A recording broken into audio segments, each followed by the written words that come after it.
bisakah? Ini contoh, Ustaz. Ustaz, ayah saya sudah meninggal nih, Ustaz. Saya mau berkurban atas nama dia. Kira-kira dalam hukum Islamnya bagaimana, Ustaz? Ya, memang tak salah lah Papi Tepo channel nih. Katakan ada seorang atau 2 orang anak yang ketepatan 1 bulan sebelum Idul Adha berlangsung, keluarganya, orang tuanya, adik kakaknya meninggal dunia. Tapi ini keluargamu. Nah, jadi tinggallah 1-2 orang anak yang notabene kita katakan belum akhir balik. Lalu karena mereka tahu harta yang ditinggalkan orang tuanya, keluarganya masih banyak, mereka mengatakan, kami ingin berkurban. Pertanyaan saya, dapatkah, bolehkah orang yang belum akhir balik melakukan kurban? Oke.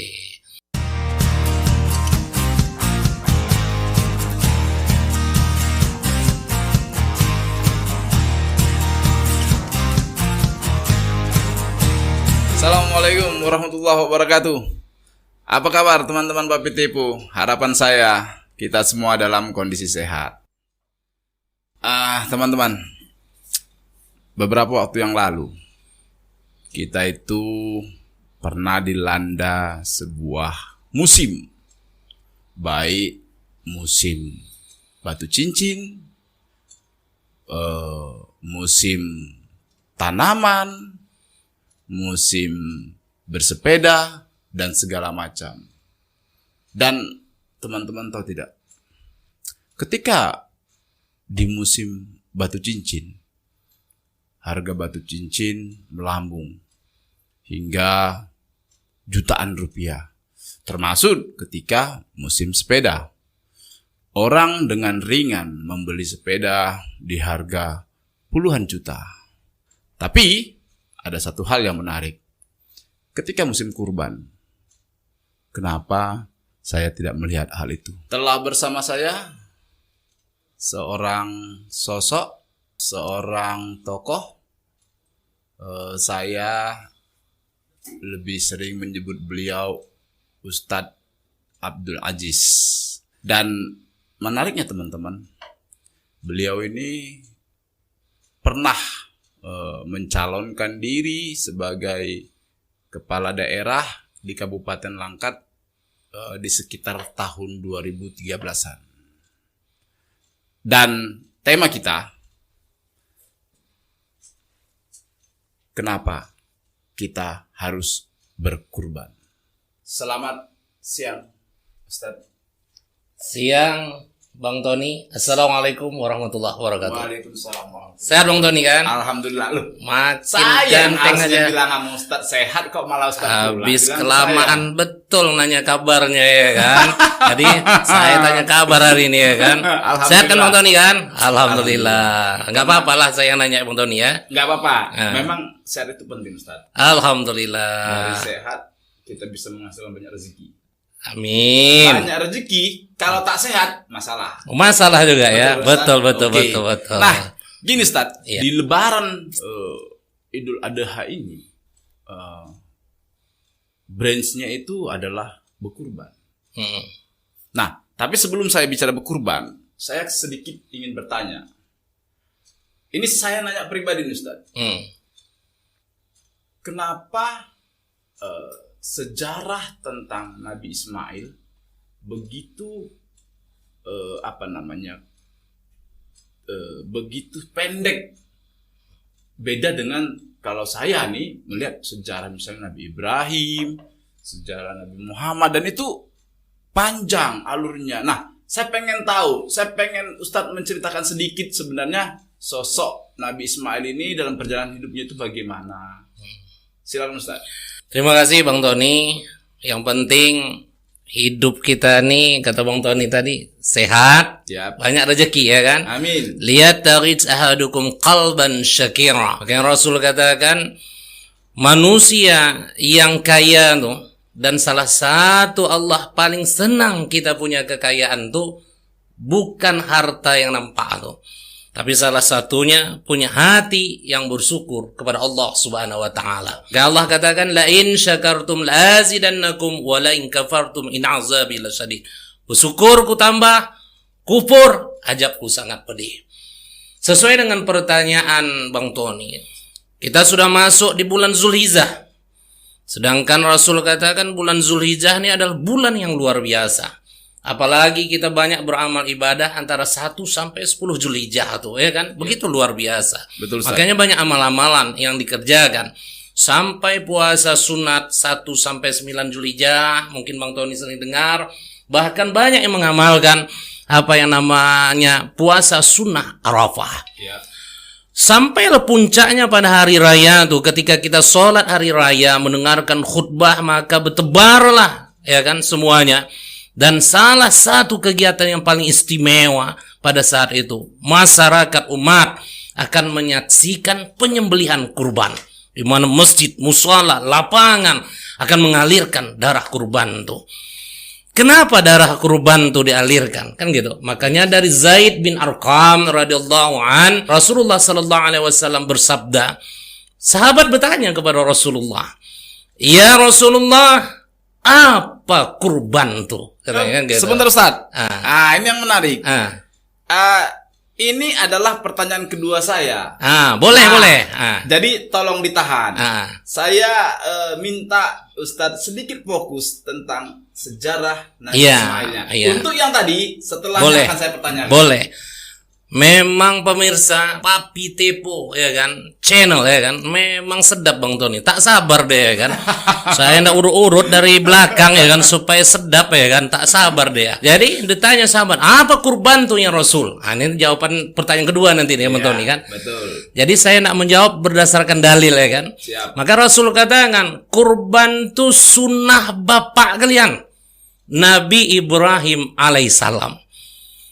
Kenapa begitu istimewa Nabi Ibrahim nih? Kan gitu, ya kan? Iya. Istimewa kali Abang Tony.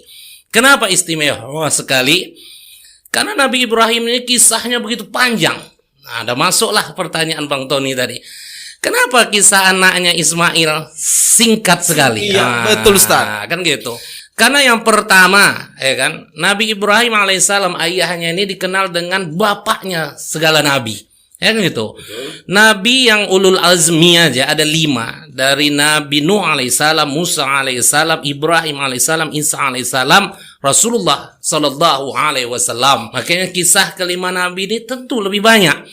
Sebetulnya Nabi Ismail pun banyak. Tapi kadang-kadang memang kita akui lebih banyak kisah Nabi Ibrahim, karena dia Nabi ulul azmi. Dan dalam ayat-ayat Al-Quran pun banyak mengkisahkan Nabi Ibrahim alaihissalam, terutama di dalam surah Al-Has dan sebagainya, ya kan.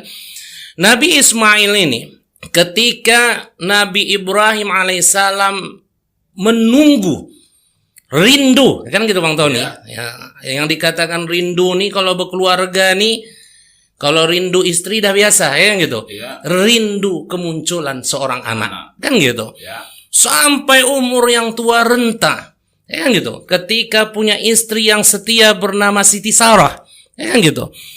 Belum mempunyai seorang anak. Bahkan kalau logikanya sebagai manusia, ini nampaknya tak bakalan punya anak. Tapi atas kehendak Allah Subhanahu wa taala, dimulai dengan keikhlasan seorang Siti Sarah, ya kan? Yang mau Nabi Ibrahim menikah dengan istri yang lain bernama Siti Hajar. Alhamdulillah, Allah kasih rahmat tuh. Hamillah Siti Hajar dan melahirkan seorang anak laki-laki yang bernama Ismail tadi, kan gitu. Jadi banyak orang dengar kisah itulah Ismail. Macam mana kisah Nabi Ismail ini juga tak dikisahkan, tapi beruntun dengan kisah Nabi Ibrahim alaihissalam. Perintah Allah selanjutnya, maka dihijrahkanlah pula Siti Hajar dan Ismail nih, atau ditempatkan sebuah tempat yang maaf cerita tandus, tidak ada kehidupan, bahkan maaf cerita tidak ada sumber air pada saat itu di suatu tempat tuh. Tapi karena keridhaan Nabi Ibrahim kepada Allah Subhanahu wa taala, ketaatan Nabi Ibrahim alaihissalam kepada Allah Subhanahu wa taala, tinggalkannya lah Siti Hajar dan Ismail. Nah, inilah kisah Ismail dimulai, ya kan, kalau boleh kisahnya. Ketika umatnya kehabisan bahan makanan dan minuman, didengarnya di sebuah bukit ada gemercikan jatuhnya air, maka berlarilah dia ke bukit itu. Berlari dia ke bukit yang satu yang lain, ini dikenal dengan Bukit Safa dan Bukit Marwah, ya kan? Dan ini salah satu rukun ibadah haji, sa'i. Berlari-lari kecil dari Safa dan Marwah. Maka kehidupan Nabi Ibrahim alaihissalam ini gambaran Aidil Adha dan rukun haji. Kan begitu, Bang? Betul. Dan ketika emaknya 7 kali mondar-mandir dari Safa dan Marwah mencari, ya kan? Mencari setetes air untuk melanjutkan kehidupan atas kehendak Allah. Tumit kecil Nabi Ismail, ya kan? Dihentakkan, maka keluarlah air pada saat itu. Dan Siti Hajar pun berlari sambil mengatakan Zam-zam, Zam-zam. Nah, ya kan? Ini mulai kisah Nabi Ismail ini kan dari kecilnya, ya kan? Maka berkumpullah, maka disebutlah sumur itu sampai sekarang namanya sumur Zam-zam. Oke, Ustaz. Nah, waktu Nabi Ibrahim mendapatkan mimpi tentang atau perintah soal berkurban, saat itu Nabi Ismail berusia berapa, Ustaz? Digambarkan pada saat itu waktu kurban umur tuh banyak riwayat yang mengatakan dan tapi ulama tak menjelaskan umurnya berapa. Tapi itu masih belia, masih anak-anak, ya kan begitu, ya kan? Jadi dapat dikatakan umur Ismail pada saat itu belum akil baligh. Tapi pola pikirnya luar biasa. Makanya ketika abahnya mengatakan ayah bermimpi, ya kan, sampai 2-3 kali, maka yakin Nabi Ibrahim disampaikanlah kepada Ismail pada saat itu, dan itulah salah satu jawaban Ismail yang luar biasa, ya kan. Kalau ini memang petunjuk dari Allah ya abah, ya kan, aku ikhlas untuk mengikutinya.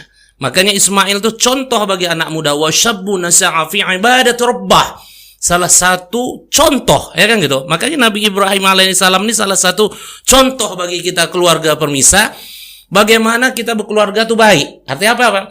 Punya suami pemimpin rumah tangga, imam yang luar biasa, punya istri yang sabar, wa ata'at zauzaha, yang patuh kepada suaminya. Kenapa? Karena suaminya menjalankan perintah Allah dan perintah, kalau kita sekarang ini perintah baginda Rasulullah sallallahu alaihi wasallam, dan punya anak yang atiullah atur Rasul dan taat kepada orang tuanya. Dan Ismail inilah contoh bagi kita pemirsa bahwa luar biasanya seorang anak. Bayangkan disembelih. Artinya apa? Kalau kita berpikir ini perintah, tamatlah riwayat. Kan begitu, kan? Betul. Tamat riwayat. Tapi karena kesolehan Ismail kecil yang pada saat itu belum menjadi Nabiullah, belum menjadi Rasulullah sallallahu alaihi wasallam, sudah Allah titipkan luar biasa ketaatannya kepada Allah Subhanahu wa taala. Makanya Bang Tony, Allah berfirman di dalam surat Al-Hajj ayat 37, ya kan? Apa kata Allah Subhanahu wa taala di dalam surah Al-Hajj ayat 47? La yanallallaha luhumuha wala dima'uha walakiyana luhu taqwa minkum. Daging-daging. Nah, ini masuk juga pertanyaan kedua nanti tuh Bang Tony akan ke arah yang ke sana. Tapi saya tidak mengarahkan itu tadi, Nabi Ismail tadi, ketaatannya. Daging-daging dan darah yang dialirkan itu tidak sekali-kali mendatangkan keridhaan Allah. Tapi ketaatanmu lah yang mendatangkan keridhaan Allah. Jadi inti dari semua perjalanan Nabi Ibrahim, Nabi Ismail kecil, sama Siti Sarah dan Siti Hajar, ya kan? Semuanya itu sampai penyembelihan darah itu yang mohon maaf digantikan dengan seekor kibas oleh kehendak Allah Subhanahu wa taala. Dan itulah dari awal tadi, dari Zaid bin Arqam tadi dikatakan, ini adalah sunnah bapak kalian. Dari situlah mulainya sunnahnya kurban nih, kan gitu. Tapi darah yang kita alirkan tuh, daging-daging yang kita berikan kepada yang berhak menerimanya itu tidak sekali-kali mendatangkan keridhaan Allah. Tapi ketakwaanmu kepada Allah yang mendatangkan ridhonya Allah. Wallazina amanu asyaddu hubbalillah. Apa yang dilakukan Ibrahim, Siti Hajar, Ismail, semuanya hanya mengharapkan ridhonya Allah Subhanahu wa taala. Gitu, Bang Tony. Nah, jadi teman-teman ada satu benang merah yang saya dapat, dan ini juga saya baru tahu tadi perkiraan para pendapat ulama kala itu Nabi Ismail masih belia, artinya bahkan dimungkinkan belum akhir balik. Nah, Ustadz, ini tentang Nabi Ismail terakhir ya. Jadi ketika Nabi Ismail sudah menyatakan siap dan prosesi penyembelihan akan dimulai, kemudian Allah memerintahkan malaikat untuk menggantikannya dengan seekor hewan, domba atau apalah namanya sekarang ini kan Ustaz. Nah, pertanyaan saya begini Ustaz. Setelah pasca malaikat menggantikan Nabi Ismail dengan seekor hewan untuk dikorbankan, maka setelah itu kehidupan Nabi Ismail ini kan sepertinya maaf ini Ustaz, hilang, atau saya sendiri nggak paham benar ini selanjutnya bagaimana. Bisa Ustaz terangkan sedikit? Sedikit saya jelaskan kan. Memang dalam kisah di mana-mana buku pun riwayat dan sebagainya kan, ketika selesai penyembelihan ini, ya, dari referensi dan firman Allah Subhanahu wa taala melompat terus kisah itu. Melompatnya apa? Kisah itu terus digambarkan bahwa Nabi Ismail alaihissalam menjadi nabi dan Rasulullah sallallahu alaihi wasallam. Padahal kehidupan biasanya normal seperti yang digambarkan oleh beberapa ulama ya kan dalam kisah-kisahnya, bahwa kehidupannya bersama dengan ibunya Siti Hajar ya kan. Hidup dia seperti pemuda-pemuda biasa pada saat itu di Mekah. Makanya benang merahnya ketika perintah Allah Subhanahu wa taala ke Nabi Ibrahim untuk mendirikan Baitullah Ka'bah kan gitu ya kan. Maka yang ikut membangun bersama Nabi Ibrahim siapa pada saat itu? Nabi Ismail alaihissalam ya kan gitu. Maka maaf cerita, tingginya Baitullah Ka'bah tuh tidak akan sampai dengan, mohon maaf, dikerjakan dengan satu orang. Pada saat itu kan Nabi Ibrahim kan besar dan tinggi ya kan. Betul Ustaz. Maka pada saat itulah kisah itu bermula lagi kan gitu kan. Tapi karena kisah itu maaf cerita dari dalil dan hadis, artinya apa? Perjuangan dakwah itu belum dia menjadi nabi, macam maaf cerita lost contact kalau bahasa kita ya kan. Betul. Jadi setelah itu kisahnya kita jumpai membantu Nabi Ibrahim alaihissalam untuk membangun Baitullah kan begitu. Jadi kehidupan sehari-harinya saya teruskan, kehidupan sehari-harinya seperti biasa, seperti dia mengikuti dakwah abahnya di Mekah ya kan gitu kan, menjelaskan keimanan kepada rakyat Mekah yang maaf cerita waktu itu masih sebelum banyak ya kan, menjelaskan bahwa tauhid hanya kepada Allah Subhanahu wa taala. Itu sudah diikutinya sama Nabi Ibrahim. Karena kalah kisah, kalau apa kita bilang figur utamanya Nabi Ibrahim alaihissalam seolah-olah tidak maaf cerita dikisahkan. Mohon maaf Bang Tony, ingat kisah Nabi Musa alaihissalam dengan Nabi Harun ya yang mengikutinya ya kan. Kisah figur utamanya itu kan Nabi Musa alaihissalam. Padahal yang mendamping itu Nabi Harun. Macam mana nak melakukan atau melobi Fir'aun ya kan gitu, supaya jangan mengaku bahwa Tuhan dia itu mengaku dirinya Tuhan ya kan gitu. Tapi yang terbaca orang, yang terpelajari banyak orang, yang menarik diungkap orang kisahnya itu kebanyakan Nabi Musa alaihissalam. Begitulah Nabi Ibrahim. Jadi kisah menariknya ketika dia mengentakkan kakinya yang terkenal ya, keluar sumur air Zam-Zam, ketika dia ikhlas dia mau disembelih oleh Allah Subhanahu wa taala, dan ketika dia membantu abahnya Nabi Ibrahim alaihissalam mendirikan Baitullah. Subhanallah. Jadi sedikit kita sudah mengulik tentang perjalanan Nabi Ismail. Nah, seperti yang tadi saya bilang sama Ustadz, tema kita, kenapa kita harus berkurban? Silakan Ustadz. Ya ayyuhallazina amanu atiullah atiur rasul wa ulil amri minkum. Itu jelas, setiap kita beribadah ini landasan kita itu ada perintah.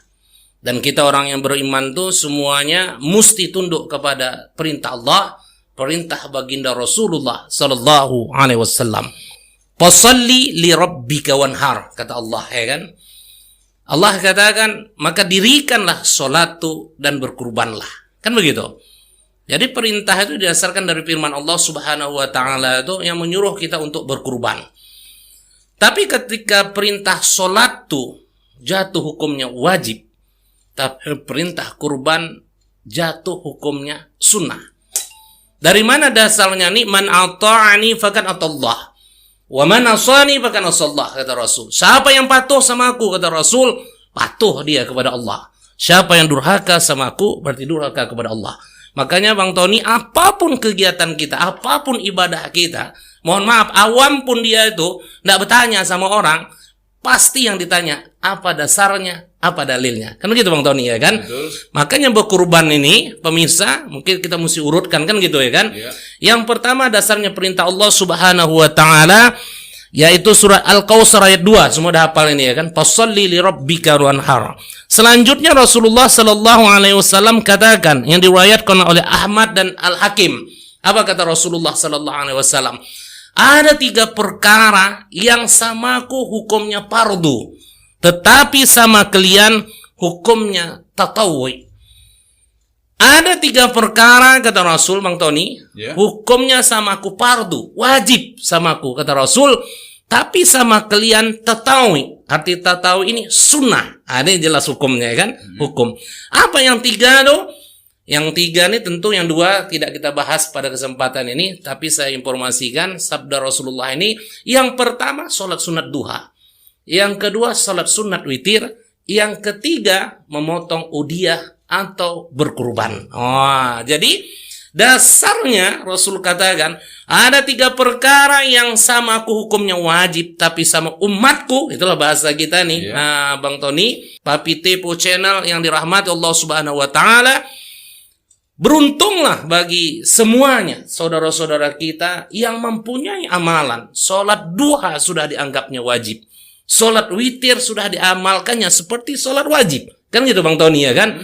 Dan setiap tahun karena dia mampu, dia berkurban. Kenapa? Karena kurban itu adalah kewajiban bagiku, kata Rasul, dan sunnah bagi umatku.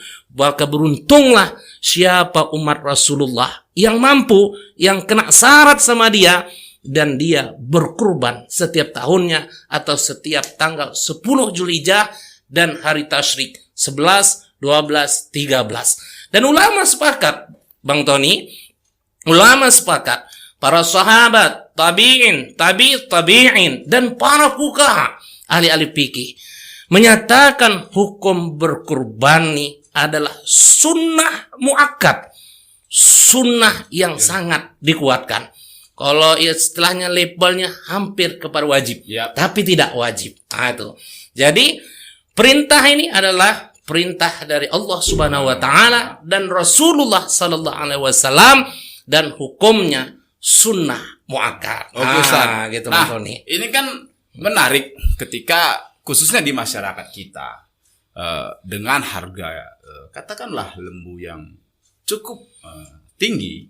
Nah, timbul sebuah pertanyaan. Seandainya ada satu keluarga, katakanlah yang sederhana, dengan memiliki 5 atau 7 orang, dan mereka hanya memiliki 1 kambing. Tidak lembu ya Ustaz, ya, kambing. Pertanyaan saya sama Ustaz, bisakah mereka, ibu, bapak, dan 3 atau 4 anaknya datang ke panitia kurban, mengatakan kami ingin berkurban atas nama kami 4, 5 seekor kambing? Bisa kah Ustaz?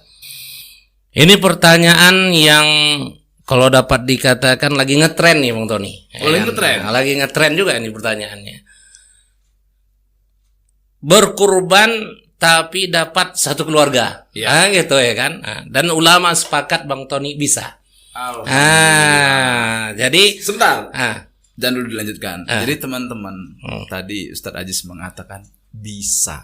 Jangan membuat ribet hidup kita. Kalau memang kemampuan kita hanya di situ, kerjakan. Lanjutkan Ustadz. Oke, sedap ini Bang Tony, ya kan.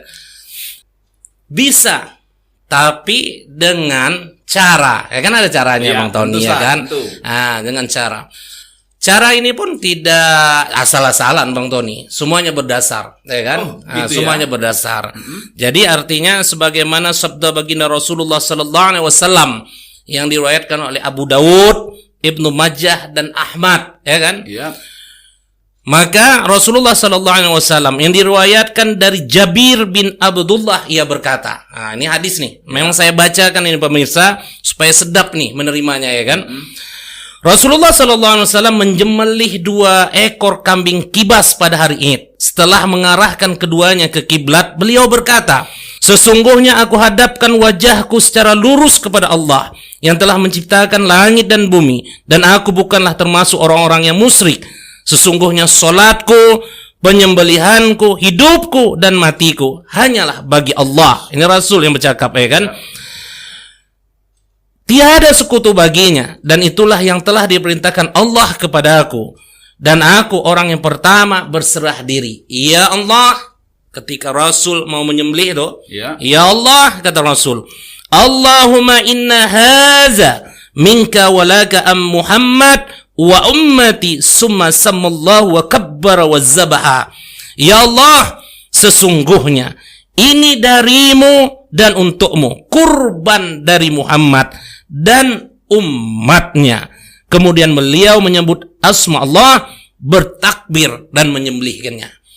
Dan ketika selesai penyembelihan pertama Bang Tony, yang kedua Rasul katakan, ya Allah, ini kurban Muhammad dan keluargaku. Maka Rasul mengucapkan bismillah dan takbir menyembelihnya, 2 kibas. Dari dasar inilah Bang Tony, ya kan, ketika seseorang punya kemampuan untuk berkurban 1 ekor kambing, Bang Tony, maka caranya siapa kepala rumah tangga keluarga itu, kan gitu. Kalau misalnya ayah, istri, dan 5 orang anak, ini payah-payah lah ini, ya kan, cerita tuh. Atau terserah mau 3, mau berapa anaknya. Maka ayahnya mengatakan, ya Allah, ini kurbanku dan keluargaku karena engkau ya Allah Ta'ala. Ucapkan bismillah, Allahu Akbar, maka insya Allah pahala kurban tuh dapat 1 keluarga. Jadi dasarnya jelas Bang Tony, ya kan. Jadi begitu teman-teman. Kita tadi bicara kurban. Kalau sedikit saya bergeser, kita sebagai umat Islam itu kalaulah salah satu keluarga kita yang sudah meninggal, maka ada hal yang sangat-sangat baik agar keluarga kita yang sudah meninggal terus diangkat derajatnya di sisi Allah. Maka rajin-rajinlah kita berdoa setelah sholat. Nah, yang ingin saya tanyakan sama Ustadz, bisakah, ini contoh Ustadz, Ustadz, ayah saya sudah meninggal nih Ustadz, saya mau berkurban atas nama dia. Kira-kira dalam hukum Islamnya bagaimana Ustaz? Memang tak salah lah Papi Tepo channel nih, channel yang bagus. Astagfirullah. Ini teman-teman, ini, ya kan? Kalau saya nggak salah ini tokoh kelima yang mengengkol saya. Catat ya. Karena saya yang pertama kali baru diundang nih. Kalau yang pertama saya ngomong, saya yang pertama nih. Berarti ini yang kelima Papi Tepo ya? Yang kelima Ustaz. Suka saya dengan pertanyaan tuh karena mewakili banyak pertanyaan ketika saya berceramah. Pertanyaan itu banyak ditanyakan orang. Jadi insya Allah kita doakan channel ini besar. Kan itu Papi Tepo, ya kan? Banyak yang mendengar. Dan insya Allah apa yang kita sampaikan itu bermakna. Yang baik ambil, yang tak baik usah. Yang penting tak usah kita recok-recok, ya kan, tak usah ribut-ribut, ya kan gitu. Karena pertanyaan ini Bang Tony bisa aja.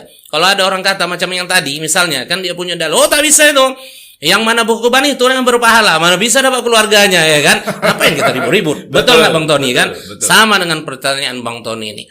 Macam mana salah satu keluarga kita yang sudah meninggal, kita berkurban untuk dia? Nah, jadi saya jawab, ya kan, 2 hal. Yang pertama, kalaulah dia sudah meninggal tapi ada najar atau wasiat, nah kan gitu Bang Tony, maka wajib pula kita kerjakan. Dan kurban najar beda dengan kurban yang hukumnya tadi sunnah muakkad. Kalau kurban najar hukumnya wajib kita berkurban, dan mohon maaf, mohon maaf, daging yang dikurbankan ini pun ada ikhtilaf, tapi mayoriti ulama, majhur ulama, ya kan? Jumhur ulama sepakat mengatakan ini adalah masalah yang diperselisihkan, kan gitu Bang Tony? Iya. Maka lebih baik tidak boleh memakan daging kurbannya itu.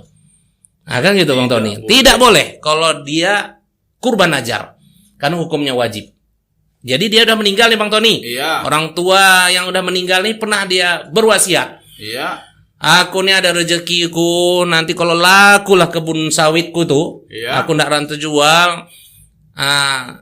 Mohonlah bagi kalian, mana tahu umurku tak sampai, sebahagian darinya itu nanti raya kurban kalian belikanlah 1 ekor lembu, Iya. kan, untuk dikurbankan. Iya. Maka betul pula yang dicakapkannya tadi, belum terjual sawit tadi, meninggal pula dia. Maka ahli warisnya wajib, ya kan, mengeluarkan uang tuh untuk berkurban pada hari raya kurban, dan itu disebut dengan kurban najar, Ya. dan tidak boleh dimakan daging kurbannya. Ini sebentar Ustaz. Nah. Saya dari tadi memperhatikan kalimat dagingnya tidak boleh dimakan. Ini saya nggak paham makna Ustaz ini kemana ini? Iya, artinya begini. Oh iya, betul pula ya kan. Iya. Artinya dagingnya tidak boleh dimakan yang berkurban. Nah, karena sebagaimana firman Allah Subhanahu wa taala surat Al-Hajj ayat 28 misalnya. Iya. Kan gitu Bang Tony ya. Faqulu minha wa at'imul ba'isal faqir. Maka makanlah sebahagian darinya, dan sebahagian lagi berikanlah untuk dimakan bagi orang-orang yang sengsara dan fakir. Iya. Jadi kita kurban nih, kan gitu Bang Tony.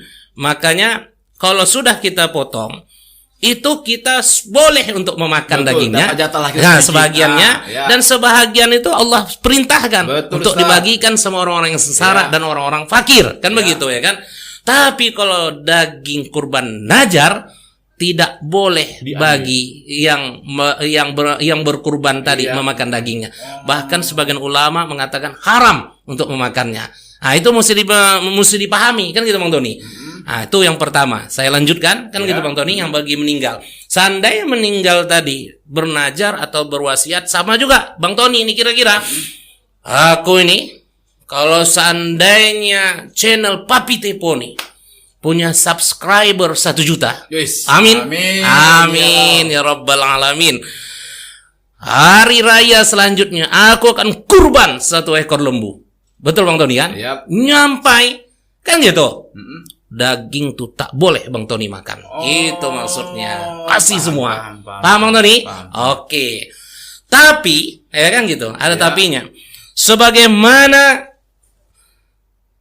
pendapat para mujtahid kita, ya kan? Ada mazhab Syafi'i, ada Maliki, Hanafi, Ya. dan Hambali, ya kan gitu kan? Imam Muhyiddin Syahab An-Nawawi dalam kitab Minhaj At-Talibin, ya kan gitu. Ini sengaja saya bacakan ini supaya pemirsa juga paham, ya kan gitu, dan tidak ada perselisihan di antara kita, kan begitu ya kan? Betul Ustaz. ولا تدهية عن الخير بخير إذنه ولا أم ميت إلم يوصي بها. Tidak sah berkurban untuk orang lain yang masih hidup dengan tanpa seizinnya. Maksudnya gimana tuh Ustaz? Nih lembu 7 orang nih Bang Tony. Iya. Kita udah berkeluarga 6. Iya. Kurang 1 nih. Kurang 1. Alah, sebutkan aja lah Polan bin Polan. Tak permisi kita sama Polan bin Polan tuh. Oh, orangnya betul, masih hidup nih. iya. Ini orang yang hidup nih. Iya. Bukan yang udah meninggal, mah hidup. Ya, Tak izin dia. Nah, ini kan aneh juga nih Bang Tony. Nah, orang Betul udah dia pula. tak korban ya kan gitu ya Iya, kan. betul pula. Tapi seandainya dia hidup dan dia tak izin, tak mau dia, itu pun tak sah kurbannya itu. Nah, yang 1 orang tadi. Iya. Nah, kan makanya ndak yang hidup tuh pamit lah pula ya kan. Betul, Ustaz. Tapi kalau ini tak masalah ini ya kan. Enggak mungkin ndak cari keluarga yang ndak dimasukkan namanya tak ada pula ya kan. Betul Ustaz. Selanjutnya, dan tidak juga sah untuk orang yang telah meninggal dunia apabila tidak berwasiat untuk dikurban. Oke. Nah, ini dia menarik. Tunggu Bang Tony, tunggu. Nah, tuh. Oke. Ini Ah. didukung oleh kalangan yang bermazhab Syafi'i. Tapi Tapi yang kalangan Hanafi, Maliki, Hambali tidak masalah. Kenapa? Karena dalilnya seperti yang dikatakan tadi, waktu Nabi memotong kibasnya, ya Allah, ini kurban Muhammad dan umatku. Jadi pandangan orang, waktu Rasul berkurban tuh, kan sudah ada umat Islam yang meninggal. Betul, paham. Dasar paham, ini Ustaz. juga diakui dan didukung mayoritas mazhab Hanafi, Maliki, Hambali, boleh bagi yang orang sudah meninggal untuk berkurban sama orang yang meninggal. Tapi untuk mayoritas kalangan Syafi'i, seperti yang saya bacakan tadi, tidak sah. Oke, Ustaz. Tahan, Ustaz. Oke. Nah, teman-teman yang menganut faham-faham baik Imam Syafi'i, Imam Hambali dan sebagainya, tinggal masing-masing dari kita bagaimana memaknainya. Yang penting seperti kata Ustadz Abdul Aziz, jangan ribut-ribut, nikmati saja. Nah, Iya. ini ada 2 pertanyaan di penghujung kita. Boleh, Bang Tony, sedap kok nih ya kan. Yes. Nah, Udah kayak makan gitu Ustadz. Sedap.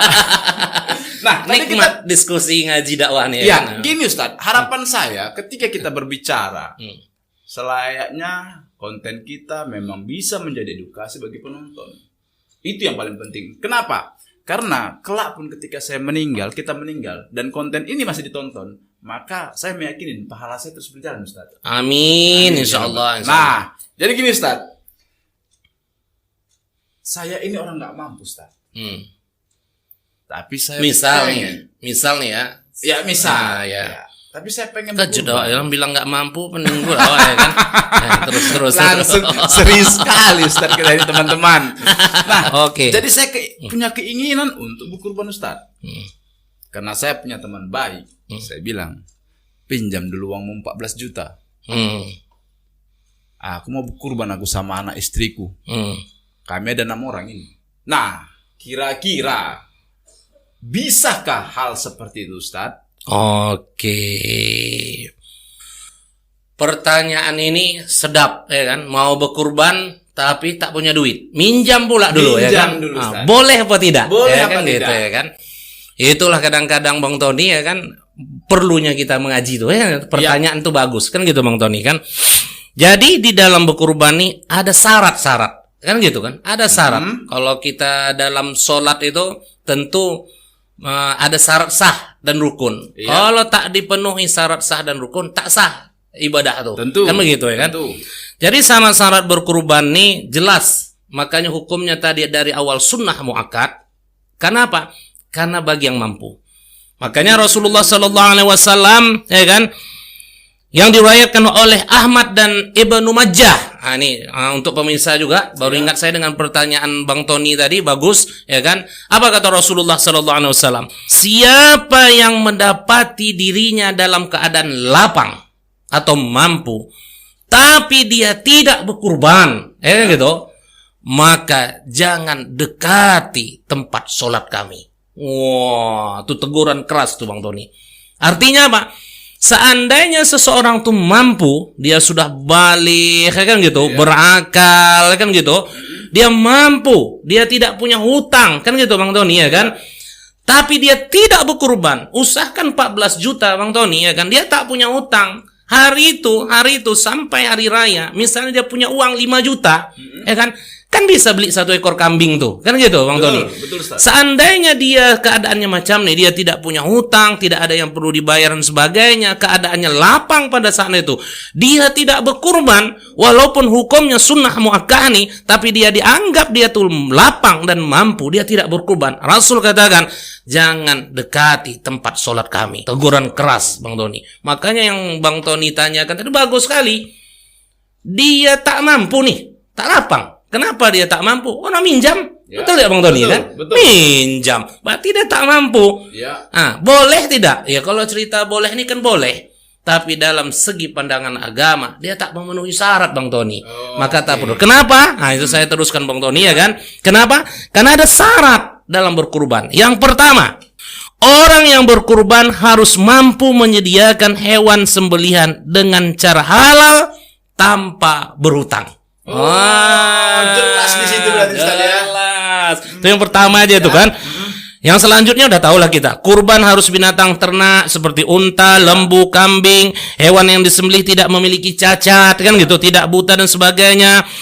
Hewan kurban itu telah cukup umur. Kalau unta sekitar 5 tahun ke atas, lembu 2 tahun ke atas, kambing 1 tahun ke atas. Yang selanjutnya orang berkurban hendaklah merdeka, baligh dan berakal.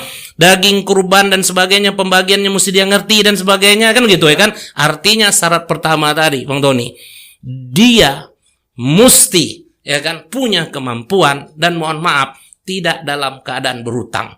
Itu tidak dalam keadaan berhutang, apalagi nak berkurban minjam pula tuh. Kan hutang tuh. Betul. Artinya kalau cerita boleh nih kan ya boleh, tapi tak berdasar kan gitu Bang Tony. Jadi sebaiknya yang macam nih tuh apresiasi luar biasa. Dia memang keinginannya berkurban. Insya Allah tahun depan dia akan berkurban. Amin ya rabbal alamin. Jadi teman-teman sudah dengarkan. Nah, ini kita buat lagi sedikit lebih panas suasana ini. Sedap. Jadi Ustaz, panas nih ya. Ini kita perumpamaan. Tapi saya kira kewajiban Ustaz untuk menjawab ini penting. Apa itu Bang Tony? Katakan di sebuah kampung yang notabene adalah 1% dari penduduk itu beragama non-muslim. Jadi ketika kampung ini melakukan pelaksanaan kurban dan ketika daging-daging kurban ini sudah dibagikan, katakanlah adalah sisa 2 kilo, 3 kilo. Dan sekali lagi Ustaz, seluruh penduduk yang beragama muslim di kampung ini sudah terbagi rata. Dan tersisa 2-3 kilo. Nah, sehubungan di kampung ini terdapat 1-2 rumah yang beragama non-muslim. Pertanyaan saya, dapatkah mereka diberi atau tetapkah sisa daging ini dibagikan kepada teman-teman muslim? Oke, ini panas nih ya. Tapi sebetulnya sedap ini kan, dingin ya kan. Betul Bang Tony kan? Pemirsa Papi Tepo yang dirahmati Allah Subhanahu wa taala. Jadi karena nih pertanyaan Bang Tony agak panas ya kan. Jadi agak dengernya nih, makanya nontonnya nih tanpa skip. Harusnya. Biar apa? Jangan gagal paham. Betul. Fakulu minha wa at'imul ba'isal faqir. Allah sudah perintahkan kepada kita, daging kurban itu makanlah sebahagian dan sebahagian kasih ke sama orang sengsara dan fakir. Tentu kita utamakan saudara-saudara kita. Rata sudah kena bagi. Kan begitu? Bang Tony ya kan? Makanya Rasulullah sallallahu alaihi wasallam bersabda, diriwayatkan Muslim. Hadis ini sahih. Apa kata Rasul? Maka makanlah, simpanlah dan sedekahkanlah. Wah, nih tangan saya 3 nih. Ini kalau musim pilkada sama pilpres mantap nih jadinya ya gitu ya kan. Makanlah, simpanlah dan sedekahkanlah. Ini Rasul nih yang langsung bersabda. Hadisnya sahih.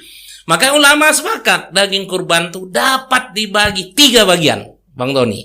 Apa yang 3 bagian tuh?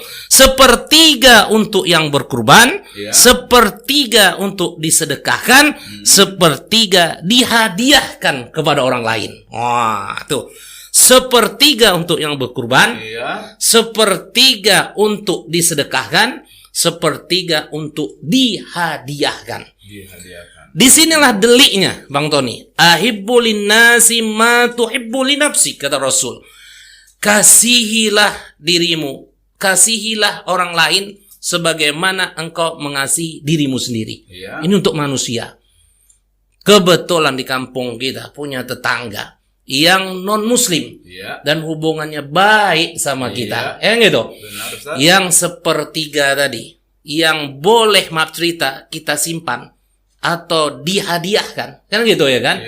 Seandainya entah itu baik untuk kemaslahatan kita, untuk ukhuwah kita sesama manusia, dan mohon maaf mana tahu disitulah dia tahu Islam memang luar biasa, begitu.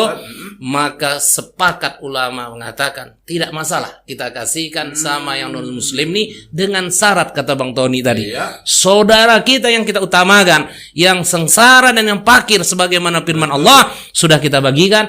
Bahkan yang kaya, yang tak berkurban, ini kan payah ini, teguran ini. Betul, Ustaz. Nah, ini betul. ada yang kaya bertanya pula Bang Tony, aku kok nggak dapat katanya. Waduh, padahal sudah dibuat kata Rasul. Betul, Jangan betul, dekati betul. tempat sholat kami katanya kan. Teguran keras ini Bang Tony kan. Benar. Tapi kita tidak sadarkan supaya tahu dia ya kan. Itulah indahnya berbagi pada hari raya kurban nih. Betul Bang Tony.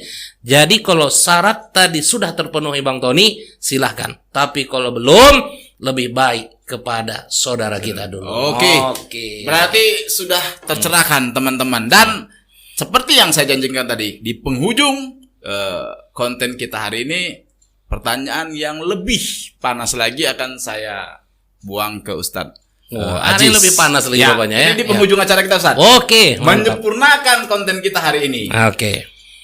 Katakan ada seorang atau 2 orang anak yang ketepatan 1 bulan sebelum Idul Adha berlangsung, keluarganya, orang tuanya, adik kakaknya meninggal dunia.